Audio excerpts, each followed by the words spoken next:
Initially मैं एक दो थ्योरेटिकल कंसेप्ट एक्सप्लेन करूंगा, और आफ्टर दैट एक किसी ने कुंडली भेजी थी, उसका मैं टाइम करूंगा, मुझे ध्यान नहीं है किसने कुंडली भेजी थी, तो वो मैं टाइम हुआ नहीं उसमें कोई प्रॉपर। स्टिल मैं एक्सप्लेन करूंगा कि हमें किस तरीके से टाइम करना है। दो कुंडलियां थी, तो उन दोनों में कोई प्रॉमिस बहुत ज़्यादा वीक है, बहुत पुअर प्रॉमिस है। तो बहुत पुअर प्रॉमिस में टाइम करने का बहुत ज़्यादा यूज़ तो नहीं होता। स्टिल मैंने टाइम करने की कोशिश की है, और जो ऑब्जेक्टिव होगा वो ये होगा कि हम कोई कुंडली आपके पास आती है तो उसको हम किस तरीके से मैरिज के लिए टाइम करेंगे। तो वो मैं एक्सप्लेन करूंगा आज की क्लास में। और उससे पहले मैं कुछ एक कंसेप्ट थ्योरेटिकल अभी बताऊंगा पहले।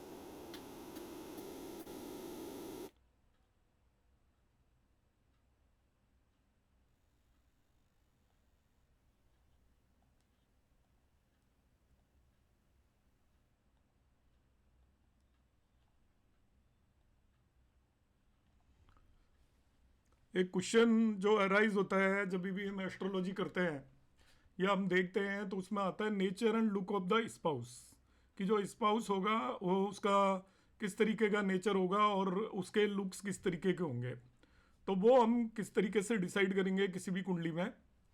तो यहाँ पर जो कंसेप्ट है वो ये है, your seventh house give indication of your life partner. तो लाइफ पार्टनर का भाव ही होता है सातवां भाव। यदि आप अपनी कुंडली से देखोगे तो वो एक्चुअली लाइफ पार्टनर की लग्न बन जाती है।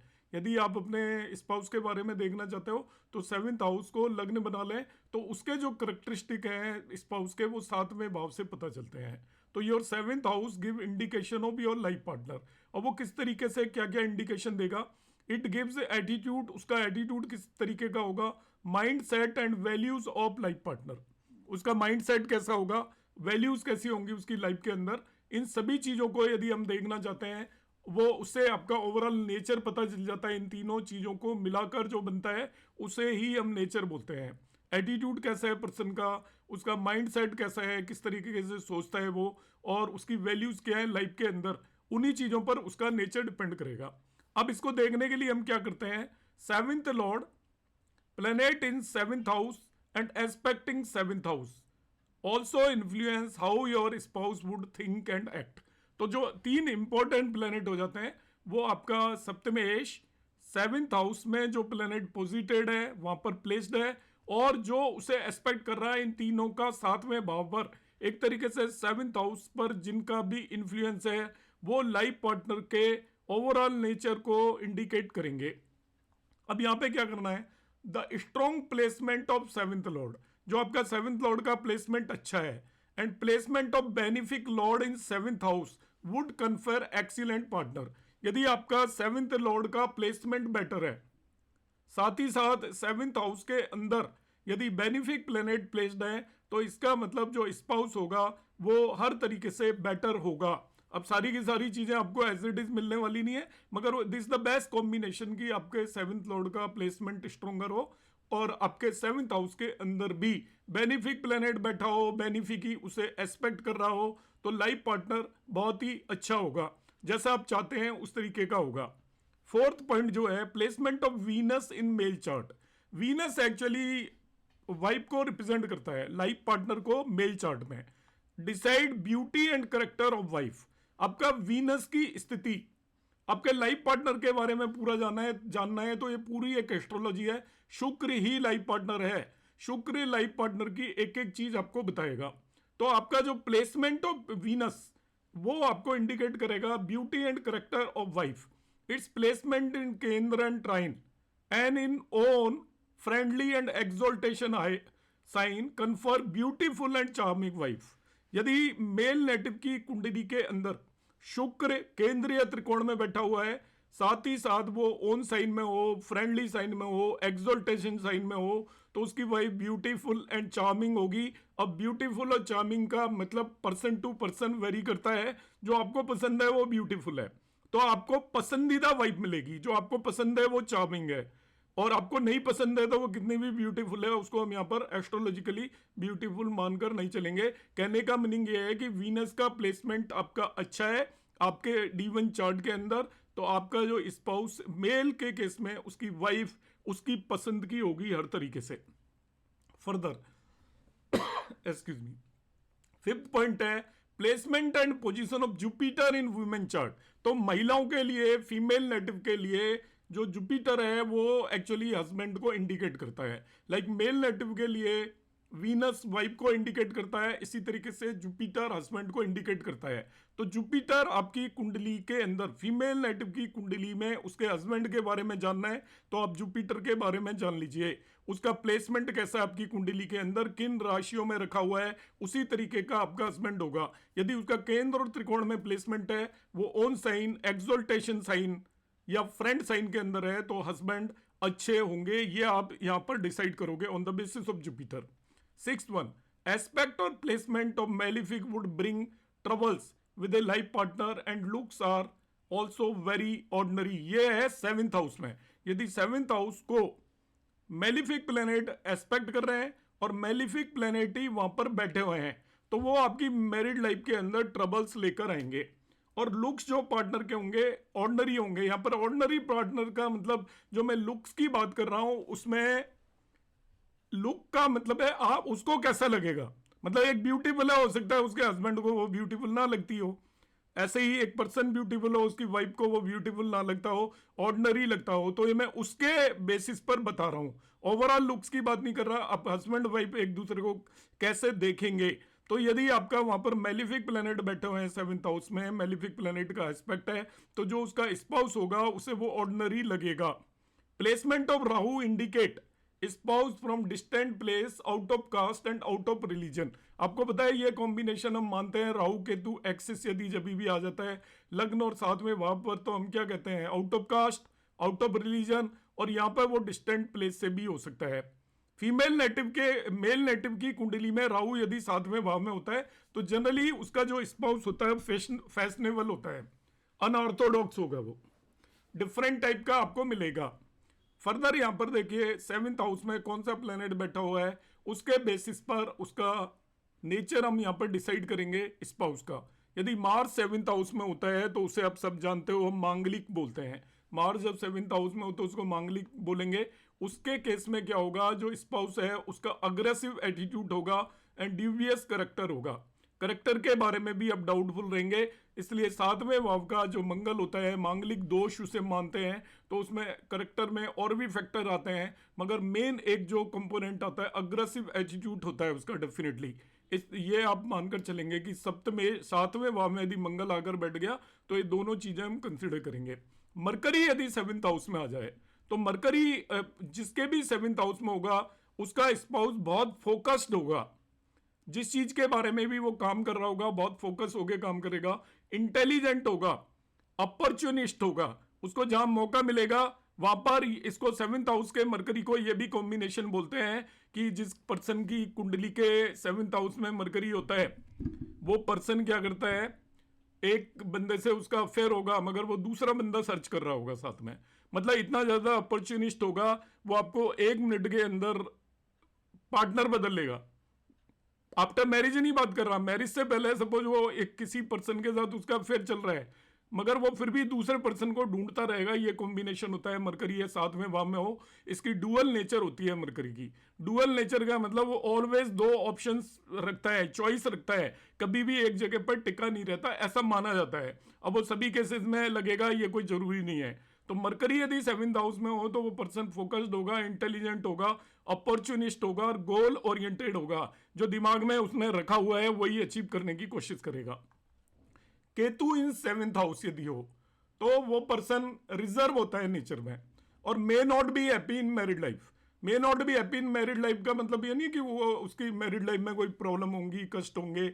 इसका मतलब ये होगा कि वो थोड़ा रिजर्व टाइप के नेचर का होगा। जब पर्सन रिजर्व हो जाता है तो विद इन साथ में भी रह रहा है तो भी वो अपने आप में भी रहेगा साथ में, ये मान सकते हो। रिजर्व का मतलब ये होता है कि जो पर्सन रिजर्व होते हैं, रिजर्व होना कोई बुरी बात नहीं है, वो अपने आप से भी अपने आप के साथ टाइम व्यतीत कर रहे होते हैं और लोगों के बीच में रहकर भी उन्हें रिजर्व कहा जाता है। तो जिसके सेवेंथ हाउस में केतु होगा वो इस तरीके का पर्सन होगा कि वो रिजर्व इन नेचर होगा और वो आपको अपीयर करेगा कि is not happy in the married life. Sun in seventh house यदि किसी के आ जाए तो उसका हस्बैंड ईगोइस्टिक होगा, या वाइफ, मैं हस्बैंड कहीं बोल जाता हूं तो अब समझिए वाइफ भी होगा।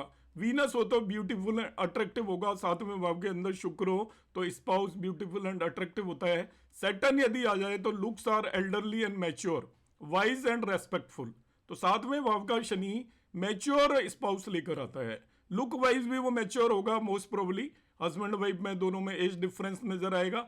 इसी तरीके से वो इंटेलिजेंट भी होगा और रेस्पेक्टफुल भी होगा। सैटर्न सबसे बेस्ट प्लेनेट होता है, वो पर्सन में मैच्योरिटी लाता है, रेस्पेक्ट लाता है, इंटेलिजेंस लेकर आता है, डिसिप्लिन लेकर आता है। तो सातवें भाव के अंदर यदि सैटर्न है तो ये सारी चीजें लेकर आएगा। Further Jupiter in seventh house, यदि सातवें भाव के अंदर गुरुदेव आकर बैठ जाए तो ऐसे पर्सन का फेयर स्किन होगा, लविंग होगा, केयरिंग होगा, डिवोटेड होगा, स्पाउस में gain some weight after marriage, तो मोटापा आ जाएगा, ये एक नेगेटिव चीज है। बाकी सारी चीजें अच्छी होंगी। फेयर स्किन होगा जुपिटर, क्योंकि येलो कलर का कारक है तो येलोइश कलर होगा उसका, लविंग केयरिंग डिवोटेड होगा क्योंकि धार्मिक प्रवृत्ति का होगा वो, जो धार्मिक होगा वो सारी चीजें करेगा, लविंग भी होगा, केयरिंग भी होगा, डिवोटेड भी होगा, मगर उसका थोड़ा वेट भी आफ्टर मैरिज गेन कर सकता है, जिसके सातवें भाव के अंदर जुपिटर हो। तो सेवेंथ हाउस में जुपिटर मैरिज होने में तो दिक्कत करता है, मगर जिससे मैरिज हो जाएगी इसके बाद वो बहुत अच्छा रहेगा। मरकरी यदि सेवेंथ हाउस में है तो ऑलरेडी मैंने बताया था, यहां मैं लुक वाइज बता रहा हूं, मरकरी सेवेंथ हाउस में आ जाए तो पर्सन यंग होगा, देखने में यंग लुकिंग होगा, क्योंकि मरकरी यूथ का प्लेनेट है, एक्चुअली प्रिंस है ये। तो मरकरी जिसके सैटर्न होगा तो मैच्योर लगेगा, मगर मरकरी है तो यंग लुकिंग होगा, कॉन्फिडेंट एंड जॉयफुल होगा, जो मजाकिया होते हैं बहुत लोग इस तरीके का होगा मरकरी सेवेंथ हाउस में। गुड कम्युनिकेशन स्किल्स, तो मरकरी कम्युनिकेशन का कारक भी है, तो वो बातें बनाना बहुत आएगा, कम्युनिकेशन स्किल्स को बातें बनाना भी बोलते हैं आजकल। हालांकि वो अपने आप में एक अर्निंग का बहुत बड़ा मीडिया है, मगर जो भी कम्युनिकेट करते हैं, जिन्हें आप बोलते हो आपके इन्फ्लुएंसर जितने भी होते हैं, डिवोशनल स्पीकर्स जो भी होते हैं, और मोटिवेशनल स्पीकर जितने भी होते हैं, वो एक्चुअली बातें बना रहे होते हैं। मैक्सिमम लोग खुद नहीं फॉलो कर रहे होते हैं, आपको बताएंगे। जैसे जितने भी बाबा या साधु टाइप होते हैं, वो बाबा आपको कहेंगे सब कुछ यहीं रह जाएगा, मगर उनको कुछ मिलेगा तो वो छोड़ेंगे कुछ नहीं, उस तरीके के होते हैं जिनकी मरकरी सेवेंथ हाउस में हो। कम्युनिकेशन स्किल्स बहुत होगी, पर उपदेश कुशल बहुत रहे, दूसरों को ज्ञान बांटने का उन्हें बहुत शौक होगा। मार्स जो होता है यदि सेवेंथ हाउस में, तो डार्क कलर्ड होंगे, डार्क का मतलब कोई ब्लैक नहीं होगा, डस्की कलर होगा, जो भी होगा, hot tempered, extrovert, adventurous and joyful, ये अच्छी बात है इसके अंदर। वो जॉयफुल होंगे, एडवेंचरस होना तो कोई उतनी बेटर बात भी नहीं होती, खराब भी नहीं होती। एक्सट्रोवर्ड होंगे, बड़ा चढ़ा कर बातें करेंगे, इस तरीके के होंगे।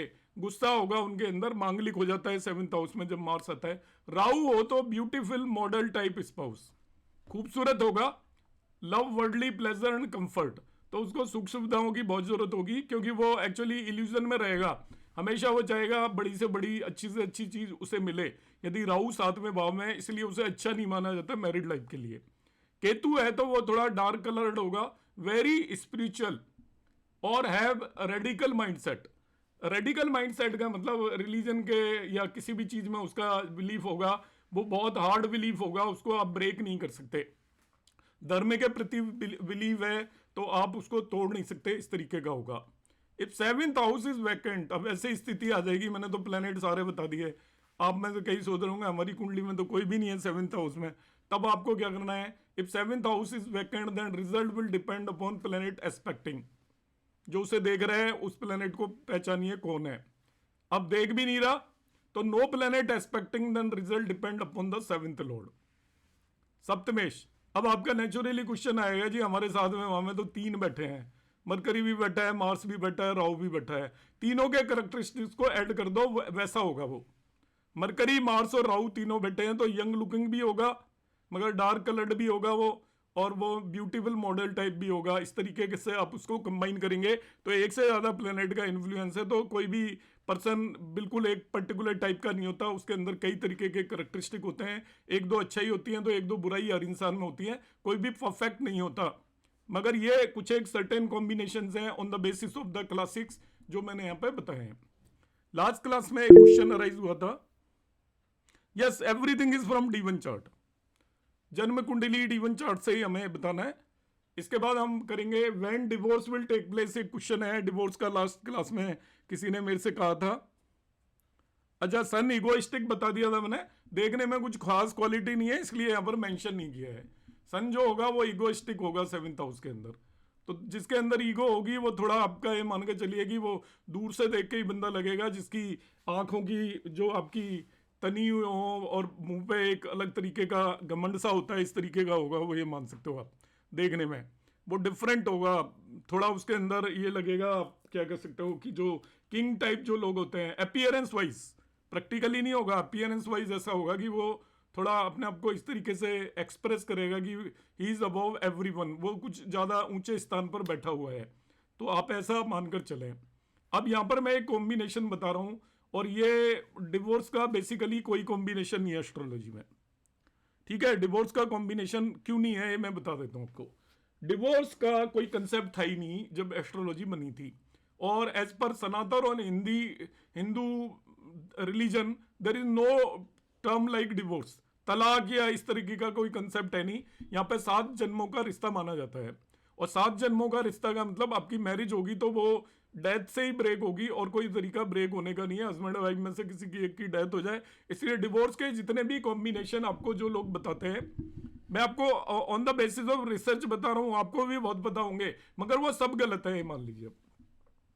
मैं आउटराइटली बोल रहा हूँ, कितने ही आप वीडियोस भी देख लोगे यूट्यूब पर, जो मर्जी लोग बना के डाल देते हैं, देखने वाले सोचते हैं सही बता रहा है, पर मैं आपको प्रैक्टिकल चीज बता रहा हूँ कि divorce is very complicated to decide होगा या नहीं होगा। इनिशियली आप डिसाइड नहीं कर सकते। इसका थोड़ा आंसर कृष्णमूर्ति जी ने दिया था, और उसी को मैं यहाँ पर मिक्स करने की कोशिश करूंगा, क्योंकि बहुत सारी कुंडलियों पर यह रिसर्च की गई थी, और रिसर्च में ये पाया गया कि कोई भी स्पेसिफिक कॉम्बिनेशन कहीं नहीं नजर आते।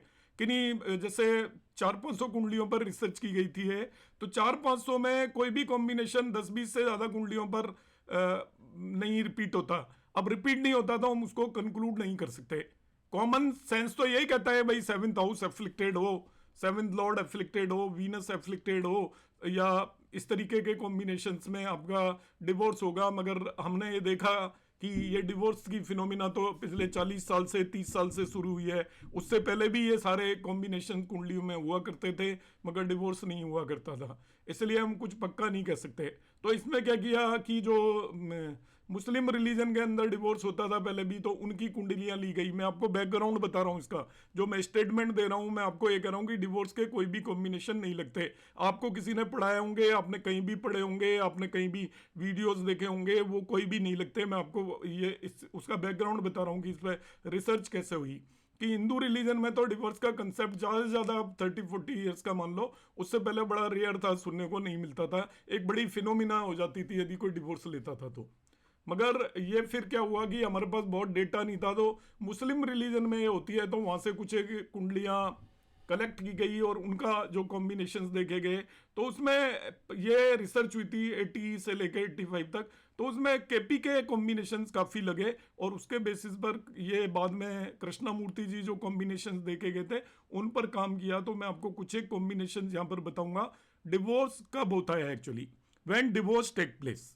आपके पास डिवोर्स के लिए ऐसे तो आएगा नहीं कोई व्यक्ति, हम एज ए एस्ट्रोलॉजर बात कर रहा हूँ कि मैं बैठा हूँ मेरे पास जिसकी लाइफ बड़ी अच्छी चल रही है, मैरिड लाइफ, वो ये तो पूछने आएगा नहीं हमारा डिवोर्स कब होगा या होगा या नहीं होगा। डिवोर्स के बारे में वही पूछने आएगा जिसकी मैरिड लाइफ में ट्रबल्स चल रही हैं। बगैर ट्रबल वाला व्यक्ति कभी आपसे प्रश्न रेज नहीं करेगा। जो कुंडली मैचिंग के लिए आएगा वो भी ये नहीं पूछेगा कि डिवोर्स होगा क्या, वो ज़्यादा से ज़्यादा ये पूछेगा कि इनकी मैरिड लाइफ ठीक चलेगी या नहीं चलेगी। तो डिवोर्स का क्वेश्चन तभी अराइज होता है जब पर्सन एक दूसरे से अलग जाकर रहने लग जाते हैं, या दोनों के बीच में रिश्ते बहुत खराब हो जाते हैं। तो यहाँ पर मैं जो आपको कॉम्बिनेशन बता रहा हूँ ये आपको बहुत रेयर रिसर्च है, आप ये मानकर चलिए। ये ऐसे सूत्र हैं जो बहुत कम लोगों को पता है, और मैं आपके सामने यहाँ पे डिस्क्लोज कर रहा हूँ। इन्हें आप लगाएंगे और आपके पास कोई कुंडलियाँ हैं तो उनमें आपको बिल्कुल लगते हुए नजर आएंगे, काफ़ी ज़्यादा सटीक हैं जो भी कॉम्बिनेशन है। When I will have divorce, ये क्वेश्चन है। Divorce can happen only in 2 conditions, केवल 2 कंडीशन में डिवोर्स होता है। First one, out of 9 planets at least 4 to 5 planet must support divorce. 9 आपके ग्रह हैं इंक्लूडिंग राहु और केतु, कम से कम 4 या 5 प्लैनेट मिनिमम आपके डिवोर्स को यदि सपोर्ट कर रहे हो तभी डिवोर्स होगा, पहला नियम। दूसरा नियम, दशा वन ऑफ देम जो सपोर्ट कर रहे हैं उनमें से कम एक की दशा और एक की अंतरदशा हो, उन 4-5 में से भी कौन 4-5 होंगे वो अभी मैं बताऊंगा। मगर पहला नियम यह है कि आउट ऑफ 9 प्लेनेट जो दे रखे हैं, कम से कम 4 से 5 प्लेनेट डिवोर्स को सपोर्ट करेंगे, तभी डिवोर्स होगा, अदरवाइज नहीं होगा। अब वो जो 4 से 5 प्लेनेट सपोर्ट कर रहे हैं, उनमें से किसी एक की महादशा और किसी दूसरे की अंतरदशा हो, तभी उसी में डिवोर्स हो सकता है। अब astrologer should predict divorce only when is asked for. हमसे पूछा जाए डिवोर्स होगा तभी प्रेडिक्ट करना है, अदरवाइज आपने कभी डिवोर्स जैसे सब्जेक्ट को प्रेडिक्ट भी नहीं करना है, उसके बारे में बात भी नहीं करनी है। हमारे पास कोई आकर इंसिस्ट कर रहा है, हमें पूछ रहा है, तभी आपको डिवोर्स के बारे में प्रेडिक्ट करना है, अदरवाइज हमें अपनी मर्जी से कभी प्रेडिक्ट नहीं करना, क्योंकि नहीं भी होता। कई बार आपके कितने भी कॉम्बिनेशन लग रहे हो, आप कुंडलियां उठाकर देख लेना, आपकी खुद की कुंडलियां भी उठाकर देख लेना, आपको लगेगा हमारी कुंडली में तो एक कॉम्बिनेशन है, मगर ऐसा कुछ भी नहीं है। तो ऑलवेज डिवोर्स के केस में ये 3 नियमों का आप ध्यान रखेंगे। फिर रिपीट कर देता हूं, 4 to 5 प्लेनेट इंडिकेट कर रहे हो, फर्दर उनमें से जो इंडिकेट कर रहे हैं, एक की महादशा और एक की अंतरदशा चल रही हो, किसी और की, दोनों सेम की नहीं होनी चाहिए। और astrologer should predict divorce only when he is asked for. How do we know a planet encouraging divorce? अब क्वेश्चन आ गया, पता कैसे चलेगा? मैंने कहा 4-5 प्लेनेट कम से कम इंडिकेट करने चाहिए, तो हमें पता कैसे चलेगा? यहां पर देखिए, ये केपी से मिक्स्ड है, ये जो कॉम्बिनेशन है, ये इसको मैं प्योरली केपी तो नहीं बोल रहा, मगर ये केपी से मिक्स्ड कॉम्बिनेशन है। How do we know a planet encouraging divorce? First one, a planet is in 6th house of separation, it indicate separation not divorce. यदि छठे भाव के अंदर जो प्लेनेट है वो सेपरेशन को इंडिकेट करेगा कि दो लोगों के बीच में सेपरेशन होगा। सेपरेशन का मतलब वो अलग जाके रहने लग जाएंगे, एक दूसरे से दूर रह के रहने लग जाएंगे। तो 6th हाउस में जो भी प्लेनेट है वो सेपरेशन को इंडिकेट करेगा। If A planet is in 10th house, ये 12th फ्रॉम 11th है, 11th एग्रीमेंट है, ये केपी का ही कंसेप्ट है। कोई प्लेनेट यदि 10th हाउस के अंदर है वो भी इंडिकेट करेगा डिवोर्स को। If 6th and 10th house are primary house, use only भाव चलित कुंडली for the purpose not जन्म कुंडली। यहां पर जो आपको प्लेनेट देखने हैं वो जन्म कुंडली में नहीं देखने, आपको ये प्लेनेट देखने भाव चलित कुंडली के अंदर, जन्म कुंडली के अंदर नहीं देखने। इनको आपने देखना है भाव चलित कुंडली के अंदर। जो भी छठे और 10वें भाव के अंदर प्लेनेट है वही डिवोर्स को इंडिकेट करेंगे। और भाव चलित कुंडली आपको मैंने जो केपी चार्ट बताया था उसमें आप जाएंगे, मैंने केपी में स्क्रिप्ट बनाना बताया था। जब आप केपी में जाते हैं तो वहां पर एक केपी भाव चलित कुंडली होती है, उसी को आपने देखना है। उसके अंदर जो प्लेनेट 6th हाउस के अंदर बैठे हैं, जो प्लेनेट 10th हाउस के अंदर बैठे हैं, वो आपके इसको डिवोर्स को एनकरेज करते हैं। 4th पॉइंट है, इफ लग्न लॉर्ड सन एंड मून, ये 3 एक्चुअली लग्नें होती हैं, ध्यान रखना। लग्न लॉर्ड आपका लग्न का लॉर्ड है, मून साइन भी एक लग्न होती है और सन साइन भी एक लग्न होती है। और सन साइन, ये इन तीनों प्लेनेट को आपको पकड़ना है, लग्न लॉर्ड, सन एंड मून। ये ल्यूमिनरीज हैं एक्चुअली, सन लाइट देता है, मून लाइट देता है, और आपका लग्न लॉर्ड, आपका जो आप सेल्फ है उसका लॉर्ड होता है। ये 3 planet are also in these houses, they further confirm divorce. मतलब छठे भाव के अंदर जो प्लेनेट है वो आपका डिवोर्स को इंडिकेट करता है, 10वें भाव के अंदर प्लेनेट है वो डिवोर्स को इंडिकेट करता है। यदि आपका लग्न लॉर्ड, आपका मून और सन भी इन दोनों में से किसी भी भाव के अंदर है, छठे या 10वें में, ध्यान से समझ लीजिए, वो भी डिवोर्स को इंडिकेट करेंगे।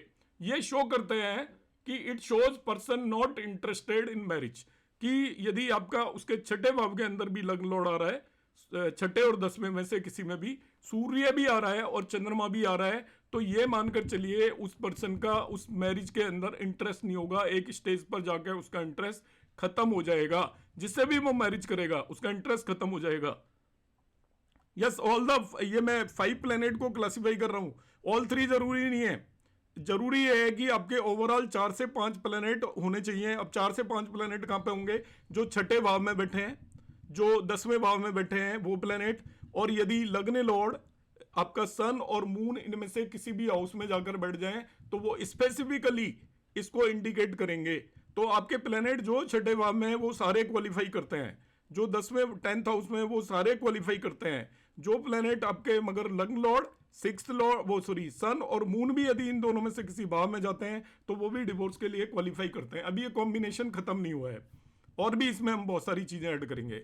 जनरली अब देखिए इसका जो आपका एक नेचुरल क्वेश्चन आएगा वो मैंने पहले ही रेज किया हुआ है। Generally in most of the cases 4 to 5 planets are not in 6th और 10th house, then we have to check following point related to नक्षत्र।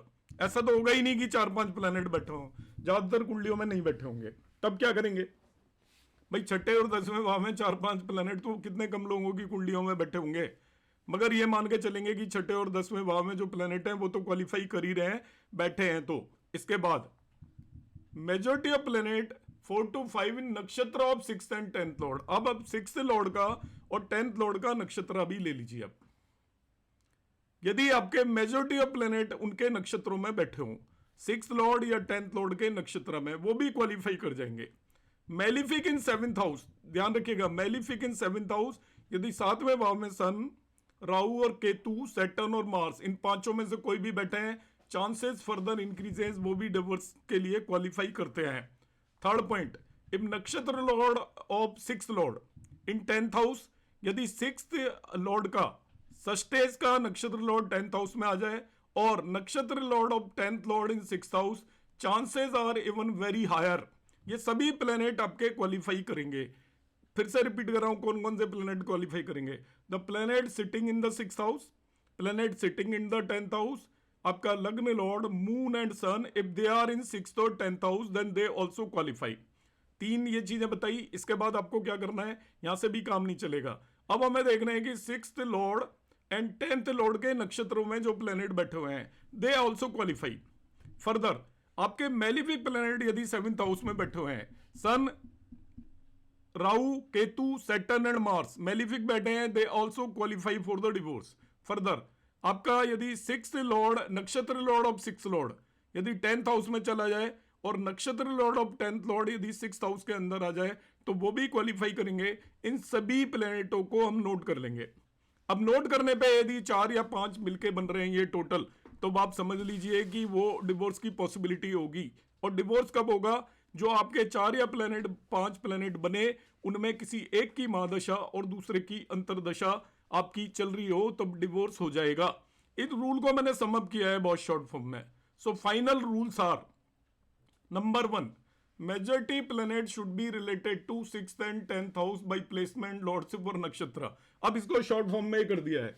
छठे और 10वें भाव से किसी भी तरीके से जो लिंक प्लेनेट हैं, इन सबको मैंने एक एक करके बताया। अब एंड में ये डिसाइड किया गया कि ये सारी चीजों को मिक्स करने पर हमें जो पता चलता है वो ये पता चलता है कि छठे और 10वें भाव से किसी भी तरीके से जो प्लेनेट लिंक्ड हैं, कौन कौन से लिंक्ड हैं, छठे और 10वें भाव में बैठे हैं, उनके लॉर्ड के नक्षत्र के अंदर जो प्लेनेट बैठे हुए हैं, या उनके लॉर्ड भी हो गए, वो भी यहाँ पर प्लेसमेंट, लॉर्डशिप और नक्षत्र के बेस पर जो छठे और 10वें हाउस से जो भी प्लेनेट लिंक हो जाए उन्हें आप नोट कर लो।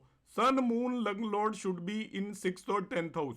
अब यहां पर एक कंडीशन है कि इन तीनों में से सन, मून, लग्न लॉर्ड सारे के सारे तो होंगे नहीं 6th और 10th हाउस में, एक या दो जरूर 6th और 10th हाउस के अंदर होने चाहिए, तभी डिवोर्स होगा। अदरवाइज डिवोर्स होने की पॉसिबिलिटी बहुत कम है। कि आपका यदि सन 6th हाउस में तो भी ठीक है, एक आपकी कंडीशन पूरी होगी।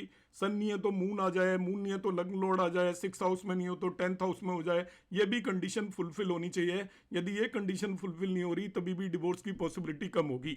दशा of one of them and अंतरदशा ऑफ अदर, किसी एक की महादशा हो और किसी दूसरे की अंतरदशा हो तभी डिवोर्स होगा। तो एट लास्ट मैं आपको सिंपल बता रहा हूं, आपके पास कोई कुंडली आती है और कुंडली में आप देखना चाहते हो कि इस पर्सन का डिवोर्स होगा कि नहीं होगा, कब होगा, कब नहीं होगा।